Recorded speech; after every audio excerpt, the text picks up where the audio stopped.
సొంత చెల్లిని గౌరవించలేని AP CM Jagan తనను తాను అర్జునుడితో పోలిక పెట్టుకోవడం హాస్యాస్పదం అన్నారు జనసేన చీఫ్ పవన్ కళ్యాణ్. మచిలీపట్నం ఎంపీ బాలశౌరి జనసేనలో చేరిన సందర్భంగా ఆయన జగన్ పై విమర్శలు చేశారు.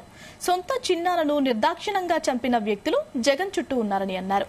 జనసేన ఈసారి 98% స్ట్రైక్ రేట్తో అసెంబ్లీ ఎన్నికల్లో పోటీ చేస్తుందన్నారు పవన్. మంచితనానికి మారు పేరు, నిజాయితీకి నిలువెత్తు పేరైన జగన్మోహన్ రెడ్డి గారి ఆధ్వర్యంలో నడుస్తున్న రాష్ట్ర ప్రభుత్వం వారి బాధనే వర్ణనాతీతం. చాలా బాధపడతా ఉన్నారు. ఆయన అందరూ ఇబ్బంది పెట్టేస్తున్నట్టు, ఆయన ఒక అర్జునుడిలాగా, మేమందరం కౌరవుల్లాగా,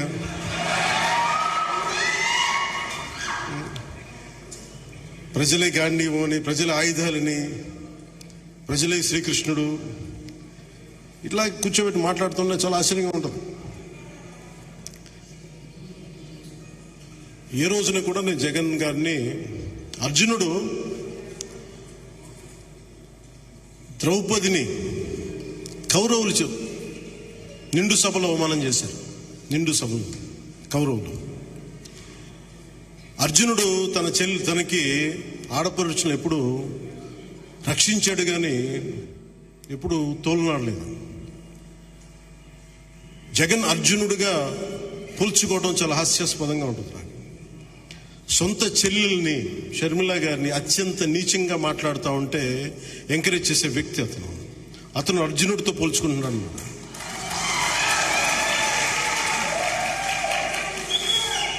అసలు ఆలోచించుకోవాలి మాట్లాడబోయే ముందు. పాపం సొంత చెల్లెలి గౌరవం ఇవ్వని వ్యక్తి ఈ రాష్ట్ర ముఖ్యమంత్రి. సొంత చెల్లెలు తోబుట్టు,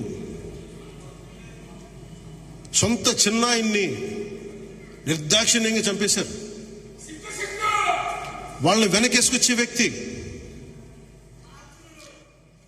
వివేకానంద రెడ్డి గారి కూతురు సునీత గారు, నాకు రక్షణ లేదు, చంపేస్తానని ఫోన్లు వస్తున్నాయని ఆవిడ చెప్తా ఉంటే ఇలాంటి వ్యక్తి అర్జునుడితో పోల్చుకుంటా ఉన్నాడు. ఎవరు కౌరవులు ఎవరు అర్జునులు ఆ స్థాయికి నేను మహాభారతం మాట్లాడలేదు. ఇది కలియుగం. ఇది కలియుగం. మొదటి పాదం రెండో పాదం నాకు తెలియదు, కానీ మనం ఎవరం కూడా శ్రీకృష్ణుడితోటి, అర్జునుడితోటి, కౌరవులతోటి పోల్చుకోవద్దు. మీరు జగన్, మీది వైసీపీ, మేము పవన్ కళ్యాణ్, మా జనసేన. ఎవరు మంచివాళ్ళు, ఎవరు నిలబడేవాళ్ళు, ఎవరు ప్రజలకు అండగా ఉండేవాళ్ళు, ఎవరు దోపిడీ చేసేవాళ్ళు ప్రజలకు బాగా తెలుసు. ప్రజలు నిర్ణయిస్తారు. స్వాగతం చెప్పుకోవాల్సిన అవసరం లేదు. నేను ఇన్ని రోజులు కూడా ఏ రోజున కూడా ఆయన తగ్గించి ఎప్పుడు మాట్లాడు. సొంత చెల్లికి గౌరవం ఇవ్వనివాడు మన ఇంట్లో ఆడపడుచులకి, మన తల్లికి, మన ఇంట్లో ఆడపడుచులకి గౌరవిస్తాడని నేను అనుకోను, ఆశించను.